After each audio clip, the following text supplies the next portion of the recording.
Life was dark. It was full of paranoia. It was full of anxiety. I remember me being a kid. It started when I was 14. And then thinking that, you know, in say 10, 15 years time, you know, watching all these, you know, these gangster videos, these crime videos, and watching all that and realizing that that could maybe happen in my life. Man, was I so wrong. I started hanging out with the wrong people. I started not listening to my mates, not listening to my family, actually rejecting my family's calls because I couldn't deal with what's actually happened in my life, and I couldn't change the things that were already done in my life. And I couldn't change that, and that really hurt me. The fact that I couldn't change something, because I'd make it my effort to change whatever I possibly could, and if I couldn't, then it really hurt me. And then it just got worse. Spiraled way out of control. I started hanging out with the wrong people. I didn't pay attention to my girlfriend at the time. I didn't pay attention to my mates nor my family, just because I couldn't deal with the situation.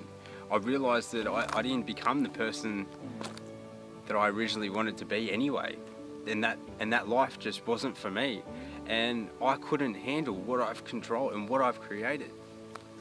I took it to a new length, and all my mates are saying to me, "Man, you've just gone way too far, I reckon," and I didn't listen to them. I kept on thinking that I had it all under control, and I didn't. First time I realised that I might have had anxiety because I've done so many drugs, and the cocaine just kept coming and coming and coming. I started spending stuff that I didn't have, which was so unlike me, because that wasn't me. To be, okay, let's just say, not doing the smart thing with other people's stuff, or planning for my future, or giving people inspiration when I couldn't even do that to myself. I realised what I was saying to other people, I wasn't being myself. And that's when my ex-girlfriend said to me, "You can't handle what you've done right now, have you?" And I said, "I can't." And it was dark. It was dark. I did the wrong things. And I didn't even let my family come into my life. Tried to change things that I couldn't. And it was dark. Yeah. Look, there was many tipping points for me, but the one was obviously, you know, my girlfriend at the time telling me that, you know, I finally hadn't lost my grip on everything, and you know what, she was right. I held on to my pride for way too long. She told me that you need to get out of here. People were looking for me. It come to the point where I was in such a dark situation where I was hiding from people, and they wanted to come and get me because I've spent all the money, and I was doing so much drugs that I couldn't even answer my phone. She goes, "You need to get out of here now." And I did. I grabbed everything that I could, and I went up to my dad's place, and I kind of knew what I had to do. You know, I had to spill everything to him. He knew nothing about what was happening in my life. He kind of had a bit of a grip on it, but you know, they never knew the full extent. I was on it. I drove up, and I spilled everything to him. You know, the coke, the crime, every other drugs, the money, the danger, and I couldn't even get on the phone to people, and it was hard. I spilled it to Mum as well, but that was the tipping point where I realised that I needed to do something with my life, and something needed to change, and I needed to be in somewhere that I was able to change, into a secluded place like 180, you know, who turns out at the end of the time was the perfect place to be. But there was two tipping points. I went into 180, and yeah, my girlfriend at the time left me at 6 weeks because she had enough. I ruined it too much. It was dark. But that was the point where I realised, okay, my mum didn't tell me it was a 12-month program, but now I'm going to do 12 months. It was a hard decision because I played the scenes of my life, and it was going to be a long road. But her leaving was a tipping point that stuff needed to change. I was no longer the person that I actually wanted to be. I no longer was. I realised that type of life just wasn't. I wasn't meant for that type of life. I was meant for something different and something bigger. First of all, Mum didn't tell me it was a 12-month program. So driving up here, look, I knew I was ready to do something and I wanted to change my life, but to what extent? And that's when I got up top and realised to what extent that this was going to happen. Maybe potentially a 12-month program, but I didn't commit to it. But being here, first impressions, bush, it was massive. It was massive, way out of my comfort zone. And but I was here for one reason. But I didn't know how long that was going to be for.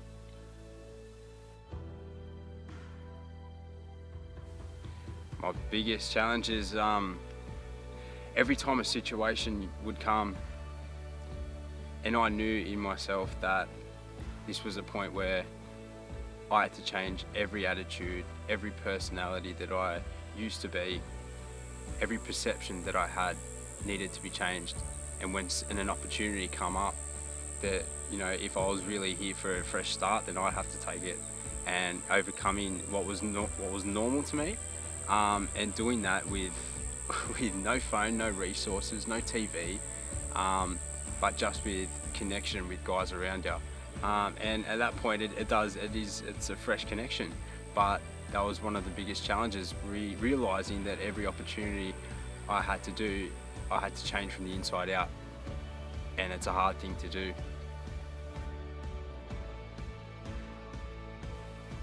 Biggest highlights are,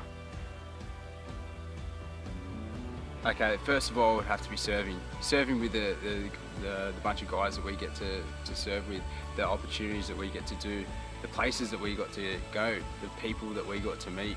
My dad used to say to me, like, you're a celebrity now, look on how many people that you get to meet and the places that you get to go, on how much times that we were actually serving and helping the community. It really, like, I've never done that in my whole life, and it actually showed a different part of me, which was bringing out the best in me. But having those opportunities was obviously a great thing, but doing them with the other bunch of guys which you're doing recovery with was such an awesome feeling. Everyone says it, you know, everyone has their own and individual special part that they play in your own recovery. Every every man that's come into 180TC has have a very special part in your recovery. First and foremost, God has done amazing stuff, especially coming in with no faith whatsoever, and it's so visible that what He's done in my life, He's completely changed me from the inside out, and that's something that I, you know, within His grace, that I can't thank enough. But all I can do is just live the rest of my life, you know, for Him and in His ways to repay that debt. But also, a lot of help and encouragement has come from Chris and Joel. Chris, you know, he's such a wise and knowledgeable person, but with all the stories and the knowledge that he's got, you know, in his past life as well, you know, he's helped me a lot, definitely. Joel, what a man. Man, there's no one else in this world that I haven't met like Joel. He's such a humble bloke, the most humblest bloke you'll ever meet. But he's so nice as well, and so knowledgeable as well. Such a man of God. But Kane's been a massive help with me as well. I've also helped him. It's been a massive journey. Like I definitely, at the start of it, I probably wouldn't have kept going if it wasn't for him either. And every other guy that's kind of been in there, Michael Thorne as well. And we've also had some leaders in there as well. But you know, my family, I totally underestimated my family completely. Here I was, you know, in my past life trying to change everything regarding my family that I couldn't change, and trying to find something that was kind of not there, but realizing it was there the whole time.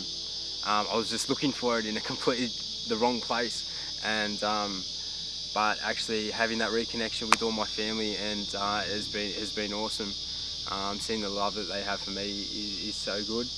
And my dad and my mum have definitely helped me throughout the journey. You know, first time me not having any money, like, they've definitely helped me with a lot. It's been a massive help reconnecting with my sister and my brother as well. They're massive inspirations, especially my brother. But I have to say, yeah, every person in 180TC, the caseworkers, Lucas at the start as my caseworker, man, he's the same age as me, and he's got so much more knowledge than anyone other 24-year-old I've ever met. But Then obviously, you know, Josh Kelly and then Mitch Grant coming as my caseworker as well helped me a lot. Yeah, every guy in 180 has played a part, even the other caseworkers as well. Biggest inspirations as well would be massively serving bike ride. Every event that we went to was such an opportunity for me to just gain inspiration for the things that we were doing, and that was such a blessing to me. It changed me, doing serving, realising that I can do so much more with the energy now than what I used to do. If I can do something great in my life with the energy that I used to do, and I can apply it to something better, and it's showed a lot, and it's been awesome. But yeah. Final encouragement, it is hard because I've got so many for the boys. But there is two things. There's one thing where every time I was faced with a hard situation where I didn't know how it was going to pan out and I couldn't find the motivation to do that, the one thing that I did was I played the scenes for my life and the people that were in my life, that were going to be in my life for the rest of my life. I played their scenes as well on how, that situation was going to occur and that I needed to do something to better me now. And I played the scenes for the rest of my life, and that motivated me to do the right thing in whatever situation. But second one is, don't surround yourself with turkeys. Surround yourself with a good bunch of people who are doing the exact same thing as you want to do, so you can soar like an eagle.